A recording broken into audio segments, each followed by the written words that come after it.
SK super TMT, the long life TMT. ಎರಡು ಕಡೆಗಳಲ್ಲಿ Ricky Rai car drifting. CCTV ಹೇಳಿದ ಸತ್ಯ. ಕೋಣನಕುಂಟೆ ಇನ್ಸ್ಪೆಕ್ಟರ್ ವಿರುದ್ಧ ಇದ್ದೆಂಥ ಆರೋಪ. ಡೆಡ್ಲಿ ರೈಡಿಂಗ್ ಮಾಡಿದ್ರೆ ಪೊಲೀಸರಿಂದ ಕಠಿಣ ಕ್ರಮ ಫಿಕ್ಸ್. ಟೊಮ್ಯಾಟೊ ಬೆಲೆ ಪಾತಾಳಕ್ಕೆ ಕುಸಿತ, ರೈತರಿಗೆ ಸಂಕಷ್ಟ. ಎಲ್ಲವನ್ನು ನೋಡೋಣ ಕರ್ನಾಟಕ ಟಾಪ್ 20ಯಲ್ಲಿ. ಇಸ್ರೇಲ್ ಇರಾನ್ ಯುದ್ಧದಲ್ಲಿ ಮದುವೆ ಹೊಸ್ತಿಲಲ್ಲಿದ್ದ ಇಸ್ರೇಲ್ನ ಯೋಧೆ ದಾರುಣವಾಗಿ ಹತ್ಯೆಯಾಗಿದ್ದಾರೆ. ಹಿಜ್ಬುಲ್ಲಾ ಬಂಡುಕೋರರ ದಾಳಿಗೆ 27 ವರ್ಷದ ಯೋಧೆ ನುರಿಯೆಲ್ ಡುಬಿನ್ ಬಲಿಯಾಗಿದ್ದಾರೆ. ಉತ್ತರ ಇಸ್ರೇಲ್ನಲ್ಲಿ ಹಿಜ್ಬುಲ್ಲಾ ಬಂಡುಕೋರರು ನಡೆಸಿದ ದಾಳಿಗೆ ಡುಬಿನ್ ತುತ್ತಾಗಿದ್ದಾರೆ. ಭಯೋತ್ಪಾದಕ ಸಂಘಟನೆಯು ಲೆಬನಾನಿನ ಪ್ರದೇಶದಿಂದ ಉತ್ತರ ಇಸ್ರೇಲ್ನಲ್ಲಿರುವ ಸಮುದಾಯಗಳ ಮೇಲೆ 38 ರಾಕೆಟ್ಗಳ ಭಾರೀ ದಾಳಿ ನಡೆಸಿದ ನಂತರ ಡುಬಿನ್ ಹತ್ಯೆಗೀಡಾಗಿದ್ದಾರೆ. ಮಜನಾಯಿಮ್ ಜಂಕ್ಷನ್ ಪ್ರದೇಶದಲ್ಲಿ ರಾಕೆಟ್ಗಳ ದಾಳಿಗೆ ಯೋಧೆ ಸಾವನ್ನಪ್ಪಿದ್ರೆ ಇಬ್ಬರು ಯೋಧರಿಗೆ ಸಣ್ಣ ಪುಟ್ಟ ಗಾಯಗಳಾಗಿವೆ. ಮ್ಯಾಗಿನ್ ಡೇವಿಡ್ ಆರ್ಡಮ್ ತಂಡಗಳು ಘಟನಾ ಸ್ಥಳಕ್ಕೆ ಧಾವಿಸಿ ಡುಬಿನ್ಗೆ ಜೀವ ಉಳಿಸುವ ವೈದ್ಯಕೀಯ ಚಿಕಿತ್ಸೆ ನೀಡಲು ಮುಂದಾದವು. ಆದರೆ ಅಷ್ಟೊತ್ತಿಗೆ ಯೋಧೆ ಮೃತಪಟ್ಟಿದ್ರು. ಮಧ್ಯಪ್ರಾಚ್ಯದ ಯುದ್ಧ ಆರಂಭವಾಗಿ 26 ದಿನಗಳಾಗಿವೆ. ಜಿದ್ದಿಗೆ ಬಿದ್ದಿರುವ ಮೂರು ರಾಷ್ಟ್ರಗಳು ಯುದ್ಧ ಮುಂದುವರೆಸಿವೆ. ಈ ನಡುವೆ ಟ್ರಂಪ್ 15 ಅಂಶಗಳ ಶಾಂತಿ ಸಂಧಾನದ ಪ್ರಸ್ತಾಪವಿಟ್ಟಿದ್ದಾರೆ. ಇರಾನ್ ಎದುರು 15 ಅಂಶಗಳ ಸಂಧಾನ ಸೂತ್ರವನ್ನು ಟ್ರಂಪ್ ತೆರೆದಿಟ್ಟಿದ್ದಾರೆ. ಅದರಲ್ಲಿ ಪ್ರಮುಖ ಅಂಶಗಳು ನಟಾಂಜ್, ಇಸ್ಜಹಾನ್ ಮತ್ತು ಫಾರ್ಡೋವ್ನಲ್ಲಿರುವ ಪರಮಾಣು ಸೌಲಭ್ಯಗಳನ್ನೆಲ್ಲ ಧ್ವಂಸ ಮಾಡಬೇಕು. ಹೊರ್ಮುಜ್ ಜಲಸಂಧಿಯನ್ನು ಎಂದಿನಂತೆ ತೈಲ ವ್ಯಾಪಾರಕ್ಕೆ ಮುಕ್ತಗೊಳಿಸಬೇಕು.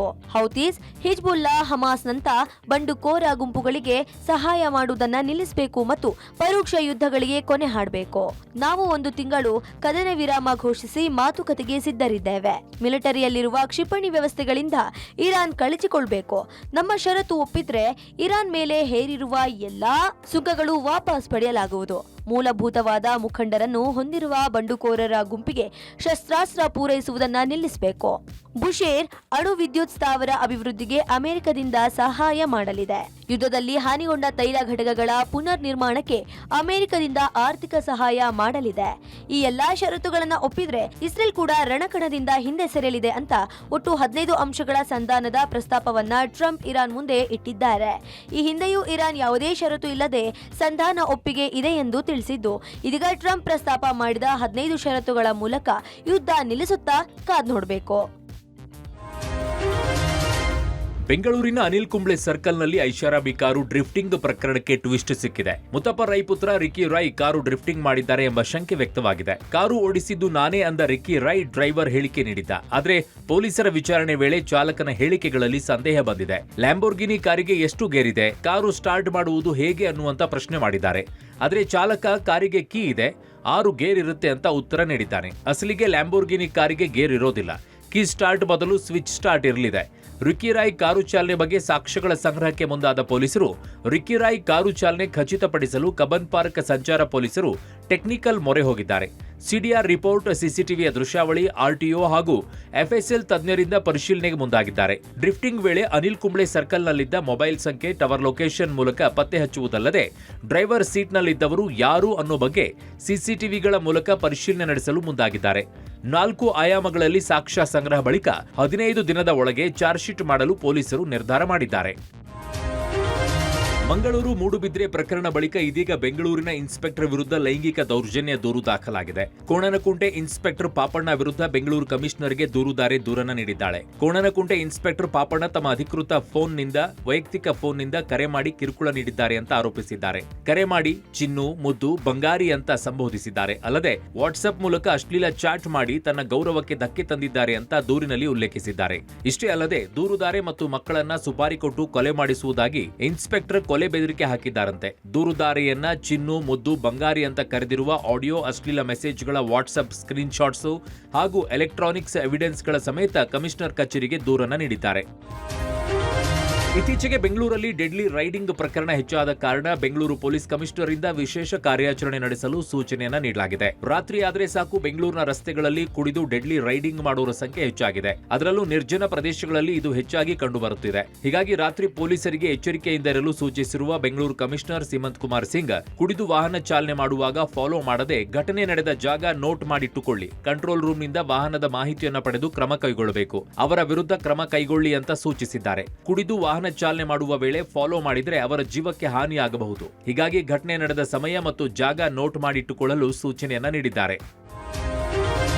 ಮಧ್ಯಪ್ರಾಚ್ಯದ ಯುದ್ಧದ ಬೆನ್ನಲ್ಲೇ ವಿಜಯನಗರ ಜಿಲ್ಲೆಯಲ್ಲಿ ಟೊಮ್ಯಾಟೊ ಬೆಲೆ ಏಕಾಏಕಿಯಾಗಿ ಪಾತಾಳಕ್ಕೆ ಕುಸಿದಿದೆ. 1000ರಿಂದ 1200 ರೂಪಾಯಿ ಇದ್ದಂತಹ ಬಾಕ್ಸ್ ಟೊಮ್ಯಾಟೊ ಬೆಲೆ ಈಗ 100ರಿಂದ 80 ರೂಪಾಯಿಗೆ ಕುಸಿತವಾಗಿದೆ. ಬೆಲೆ ಕುಸಿತದಿಂದ ರೈತರು, ಮಾರಾಟಗಾರರು ನಷ್ಟ ಅನುಭವಿಸುತ್ತಿದ್ದಾರೆ. ವ್ಯಾಪಾರಿಗಳು 20 ರೂಪಾಯಿಗೆ 2ರಿಂದ 4 ಕೆಜಿ ಟೊಮ್ಯಾಟೊವನ್ನು ಮಾರಾಟ ಮಾಡ್ತಿದ್ದಾರೆ.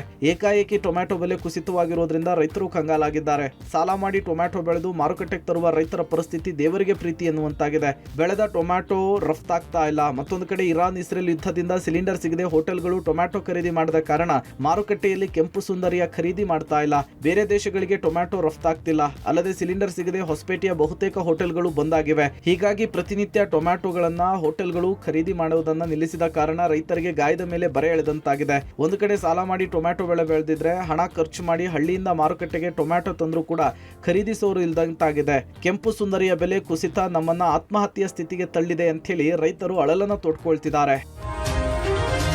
ಮಾರ್ಚ್ 28ರಿಂದ IPL ಆರಂಭವಾಗಲಿದೆ. ಈ ದೃಷ್ಟಿಯಿಂದ ಚಿನ್ನಸ್ವಾಮಿ ಕ್ರೀಡಾಂಗಣದ ಗೇಟ್ಗಳಿಗೆ ಕುಂಬಳಕಾಯಿ ಒಡೆದು ವಿಶೇಷ ಪೂಜೆ ಸಲ್ಲಿಸಿದರು. ಕ್ರೀಡಾಂಗಣದ 12 ಗೇಟ್ಗಳು ಬದಲಾವಣೆ ಮಾಡಿ ನೂಕುನುಗ್ಗಲು ಆಗದಂತೆ 30 ಅಡಿ ವಿಸ್ತೀರ್ಣದ ಬೃಹತ್ ಗೇಟ್ ಅಳವಡಿಕೆ ಮಾಡಲಾಗಿದೆ. ಗೇಟ್ಗಳಿಗೆ LED ನಾಮಫಲಕ KSCA ಅಳವಡಿಸಿದೆ. ಪ್ರವೇಶ ದ್ವಾರಗಳಲ್ಲಿ 4 ಅಡಿ ಗೋಡೆ ಎತ್ತರಿಸಲಾಗಿದೆ. ಚಿನ್ನಸ್ವಾಮಿ ಸ್ಟೇಡಿಯಂ ಒಳಗೆ ನಡೆದ ಗಣಹೋಮದಲ್ಲಿ KSCA ಅಧ್ಯಕ್ಷ ವೆಂಕಟೇಶ್ ಪ್ರಸಾದ್ ಸೇರಿ ಸದಸ್ಯರು ಭಾಗಿಯಾಗಿದ್ದರು. ನೂಕುನುಗ್ಗಲಿನಲ್ಲಿ ಸಾವನ್ನಪ್ಪಿದ 11 RCB ಅಭಿಮಾನಿಗಳ ನೆನಪಿಗಾಗಿ ಚಿಕ್ಕದಾಗಿ KSCA ಸ್ಮಾರಕ ನಿರ್ಮಾಣ ಮಾಡಿದೆ. ಮೆಮೊರಿ ಆಫ್ ಫ್ಯಾನ್ಸ್ ಜೂನ್ 4, 2025 ಸ್ಮಾರಕದ ಮೇಲಿನ ಬರಹ ಬರೆಯುವ ಮೂಲಕ ಶ್ರದ್ಧಾಂಜಲಿ ಸಲ್ಲಿಸಿದೆ.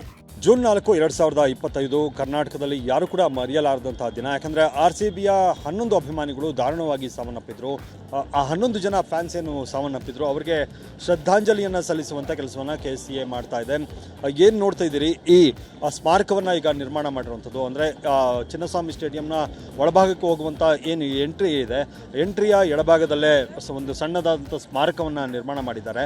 ಪಂದ್ಯಕ್ಕೂ ಮೊದಲು ಅವರಿಗೆ ಒಂದು ಶ್ರದ್ಧಾಂಜಲಿಯನ್ನು ಸಲ್ಲಿಸುವಂಥ ಕೆಲಸ ಇಲ್ಲಿ ಈ ಜಾಗ ಏನಿದೆ ಇಲ್ಲಿ ಶ್ರದ್ಧಾಂಜಲಿಯನ್ನು ಸಲ್ಲಿಕೆ ಮಾಡುವಂಥದ್ದು, ಅವರನ್ನು ನೆನಪಿನಲ್ಲಿ ಇಟ್ಕೊಳ್ಳುವಂಥದ್ದು, ಅವರನ್ನು ಯಾವತ್ತೂ ಕೂಡ ಮರೆಯದಂತೆ ಮಾಡುವಂಥ ಕೆಲಸವನ್ನು ಈಗ ಈ ಸ್ಮಾರಕದ ಮೂಲಕ ಮಾಡಲಾಗ್ತಾ ಇರುವಂಥದ್ದು. Memory of our fans June 4, 2025 ಅನ್ನುವಂಥ ಬರಹ ಕೂಡ ಈ ಸ್ಮಾರಕದ ಮೇಲೆ ಇರುವಂಥದ್ದು. ಗ್ಯಾರಂಟಿಗಳ ಮೂಲಕ ಅಧಿಕಾರಕ್ಕೆ ಬಂದ ಕಾಂಗ್ರೆಸ್ ಸರ್ಕಾರ ಗೃಹಜ್ಯೋತಿ ಬಾಕಿ ಬೆನ್ನಲ್ಲೇ ಶಕ್ತಿ ಯೋಜನೆಯಲ್ಲೂ ಬಾಕಿ ಉಳಿಸಿಕೊಂಡಿದೆ. ಸಾರಿಗೆ ಸಂಸ್ಥೆಗಳಿಗೆ ಕಳೆದ 3 ವರ್ಷಗಳಲ್ಲಿ ಬರೋಬ್ಬರಿ 4,573.72 ಕೋಟಿ ರೂಪಾಯಿಯನ್ನು ಬಾಕಿ ಉಳಿಸಿಕೊಂಡಿದೆ. 2023ರ ಜೂನ್ 11ರಿಂದ 2026ರ ಫೆಬ್ರವರಿವರೆಗೆ ಉಚಿತ ಬಸ್ ಪ್ರಯಾಣ ಮಾಡಿದ ಒಟ್ಟು ಮಹಿಳಾ ಫಲಾನುಭವಿಗಳ ಸಂಖ್ಯೆ 680.87 ಕೋಟಿ ಆಗಿದೆ. ಆದರೆ ಸಾರಿಗೆ ಸಂಸ್ಥೆಗಳಿಗೆ ಸರ್ಕಾರ ಸಾವಿರಾರು ಕೋಟಿ ಬಾಕಿ ಉಳಿಸಿಕೊಂಡಿದೆ. 2023-24ರ ಸಾಲಿನಲ್ಲಿ 1,180 ಕೋಟಿ, 2024-25ನೇ ವರ್ಷದಲ್ಲಿ 1,170 ಕೋಟಿ, 2025-26ನೇ ಸಾಲಿನಲ್ಲಿ 2,222 ಕೋಟಿ ರೂಪಾಯಿ ಸೇರಿ ಒಟ್ಟು 4,573.72 ಕೋಟಿ ರೂಪಾಯಿಯನ್ನ ಬಾಕಿ ಉಳಿಸಿಕೊಂಡಿದೆ. ಶಕ್ತಿ ಯೋಜನೆಗೆ ಕಳೆದ 3 ವರ್ಷಗಳಲ್ಲಿ 17,647.49 ಕೋಟಿ ರೂಪಾಯಿ ವೆಚ್ಚ ಮಾಡಲಾಗಿದೆ. ಈ ಪೈಕಿ ಸರ್ಕಾರ 13,073.75 ಕೋಟಿ ರೂಪಾಯಿ ಮಾತ್ರ ಬಿಡುಗಡೆ ಮಾಡಿದೆ. ವಲಯವಾರು ನೋಡುವುದಾದರೆ BMTCಗೆ 850.02 ಕೋಟಿ ರೂಪಾಯಿ, KSRTCಗೆ 1,773.59 ಕೋಟಿ ರೂಪಾಯಿ, ವಾಯುವ್ಯ ಕರ್ನಾಟಕ ಸಾರಿಗೆ ಸಂಸ್ಥೆಗೆ 1,116.03 ಕೋಟಿ ಬಾಕಿ ಹಾಗೂ ಕಲ್ಯಾಣ ಕರ್ನಾಟಕ ಸಾರಿಗೆ ಸಂಸ್ಥೆಗೆ 834.08 ಕೋಟಿ ರೂಪಾಯಿಯನ್ನ ಬಾಕಿ ಉಳಿಸಿಕೊಂಡಿದೆ. ಲೋಕಸಭೆ ಕ್ಷೇತ್ರಗಳ ಪುನರ್ ವಿಂಗಡಣೆಗೆ ಸಜ್ಜಾಗಿದೆ. ಸದ್ಯ ಇರುವ ಲೋಕಸಭಾ ಕ್ಷೇತ್ರಗಳಲ್ಲಿ 50% ಏರಿಕೆ ಆಗಲಿದೆ. ಪ್ರಸ್ತುತ 543 ಲೋಕಸಭಾ ಕ್ಷೇತ್ರಗಳಿದ್ದು ಪುನರ್ ವಿಂಗಡಣೆಯ ಬಳಿಕ ಇವುಗಳ ಸಂಖ್ಯೆ 816ಕ್ಕೆ ತಲುಪಲಿದೆ. 2029ರ ಲೋಕಸಭಾ ಚುನಾವಣೆಯ ವೇಳೆಗೆ ಕ್ಷೇತ್ರಗಳ ಸಂಖ್ಯೆ 816ಕ್ಕೆ ಹೆಚ್ಚಿಸಲು ಕೇಂದ್ರ ಸರ್ಕಾರ ತಯಾರಿ ನಡೆಸಿದೆ. 2029ರ ಲೋಕಸಭಾ ಚುನಾವಣೆಗೂ ಮುನ್ನ ಲೋಕಸಭಾ ಕ್ಷೇತ್ರಗಳ ಪುನರ್ ವಿಂಗಡಣೆ ಹಾಗೂ ಮಹಿಳೆಯರಿಗೆ 33% ಮೀಸಲಾತಿ ಹೆಚ್ಚಿಸುವ ಗುರಿಯೊಂದಿಗೆ ಕೇಂದ್ರವು ಈ ಹೆಜ್ಜೆಯನ್ನ ಇಡುತ್ತಿದೆ. ಜನಸಂಖ್ಯೆ ಬದಲಾವಣೆ ಹಿನ್ನೆಲೆಯಲ್ಲಿ ಈ ಕ್ಷೇತ್ರ ಪುನರ್ ವಿಂಗಡಣೆ ಮಾಡಬೇಕಾಗಿದೆ. ಭಾರತದ ಸಂವಿಧಾನದ ಆರ್ಟಿಕಲ್ 81ರ ಅನ್ವಯ 1976ರ ಜನಸಂಖ್ಯೆಯ ಅನ್ವಯ 5 ಲಕ್ಷದಿಂದ 7.5 ಲಕ್ಷ ಮತದಾರರಿಗೆ ಒಬ್ಬ ಸಂಸದ ಇರಬೇಕು ಅನ್ನುವ ನಿಯಮವಿದೆ. ಅದರ ಅನ್ವಯ ಸದ್ಯ ಭಾರತದ ಜನಸಂಖ್ಯೆ 140 ಕೋಟಿ ತಲುಪಿದ್ದು 25 ಲಕ್ಷ ಮತದಾರರಿಗೆ ಒಬ್ಬ ಸಂಸದರು ಇರಬೇಕಾದ ಅವಶ್ಯಕತೆ ಇದೆ. ಹೀಗಾಗಿ ಜನಸಂಖ್ಯೆಯ ಅನುಪಾತದ ಮೇಲೆ ಕ್ಷೇತ್ರಗಳ ಪುನರ್ವಿಂಗಡಣೆ ಮಾಡಲು ಸರ್ಕಾರ ಸಜ್ಜಾಗಿದ್ದು, ಮುಂದಿನ ಚುನಾವಣೆಗೆ ಒಟ್ಟು ಲೋಕಸಭಾ ಕ್ಷೇತ್ರಗಳು 816 ತಲುಪಲಿದ್ದು, ಬಹುಮತಕ್ಕೆ 409 ಸ್ಥಾನಗಳನ್ನು ಗೆಲ್ಲಬೇಕಾಗತ್ತೆ. ಬಿಹಾರದಲ್ಲಿರುವ 40 ಕ್ಷೇತ್ರಗಳು 60ಕ್ಕೆ ಏರಿಕೆಯಾಗಲಿದ್ದು, ಕರ್ನಾಟಕದಲ್ಲಿ ಸದ್ಯ ಇರುವ 28 ಲೋಕಸಭಾ ಕ್ಷೇತ್ರಗಳು 42ಕ್ಕೆ ಹೆಚ್ಚಾಗುವ ಸಾಧ್ಯತೆ ಇದೆ. ಇನ್ನು ಕ್ಷೇತ್ರಗಳ ಪುನರ್ವಿಂಗಡಣೆಗೂ ಮುನ್ನ ಸರ್ವಪಕ್ಷದ ಸಭೆ ಕರೆಯುವಂತೆ ವಿಪಕ್ಷಗಳು ಆಗ್ರಹಿಸಿವೆ. ಹೋಟೆಲ್ಗಳು, ರೆಸ್ಟೋರೆಂಟ್ಗಳಲ್ಲಿ ಗ್ಯಾಸ್ ಶುಲ್ಕ ಸೇರಿಸಿರುವ ವಿಚಾರಕ್ಕೆ ಕೇಂದ್ರ ಸರ್ಕಾರ ಹೋಟೆಲ್ಗಳಿಗೆ ನಿಷೇಧ ಮಾಡುವಂತೆ ಖಡಕ್ ಸೂಚನೆ ನೀಡಿದೆ. ಗ್ಯಾಸ್ ಶುಲ್ಕದ ವಿರುದ್ಧ ಕೇಂದ್ರ ಗ್ರಾಹಕ ರಕ್ಷಣಾ ಪ್ರಾಧಿಕಾರ ಕಿಡಿಕಾರಿದೆ. ಹೋಟೆಲ್ ಗ್ರಾಹಕ ಬಿಲ್ಗಳಲ್ಲಿ ಎಲ್ಪಿಜಿ ಶುಲ್ಕಗಳು, ಗ್ಯಾಸ್ ಸರ್ಚಾರ್ಜ್ ಮತ್ತು ಇಂಧನ ವೆಚ್ಚ ವಸೂಲಿಯಂತಹ ಹೆಚ್ಚುವರಿ ಶುಲ್ಕಗಳನ್ನು ವಿಧಿಸುತ್ತಿರುವ ಹೋಟೆಲ್ಗಳು ಮತ್ತು ರೆಸ್ಟೋರೆಂಟ್ಗಳನ್ನು ಕೇಂದ್ರ ಗ್ರಾಹಕ ರಕ್ಷಣಾ ಪ್ರಾಧಿಕಾರ ವಿರೋಧ ಮಾಡಿದೆ.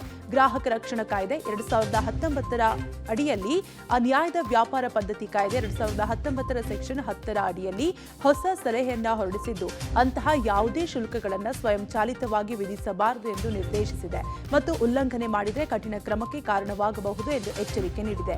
ಬಿಎಲ್ನಿಂದ ಶುಲ್ಕವನ್ನು ತೆಗೆದುಹಾಕಲು ಹೋಟೆಲ್ ಅಥವಾ ರೆಸ್ಟೋರೆಂಟ್ಗಳಿಗೆ ಸೂಚಿಸಿದೆ. ಒಂದು ವೇಳೆ ಶುಲ್ಕ ವಿಧಿಸಿದರೆ ರಾಷ್ಟ್ರೀಯ ಗ್ರಾಹಕ ಸಹಾಯವಾಣಿಗೆ 1915ಗೆ ಕರೆ ಮಾಡಲು ಹಾಗೂ ಜಿಲ್ಲಾಧಿಕಾರಿಗೆ ದೂರು ದಾಖಲಿಸಲು ಸೂಚಿಸಿದೆ.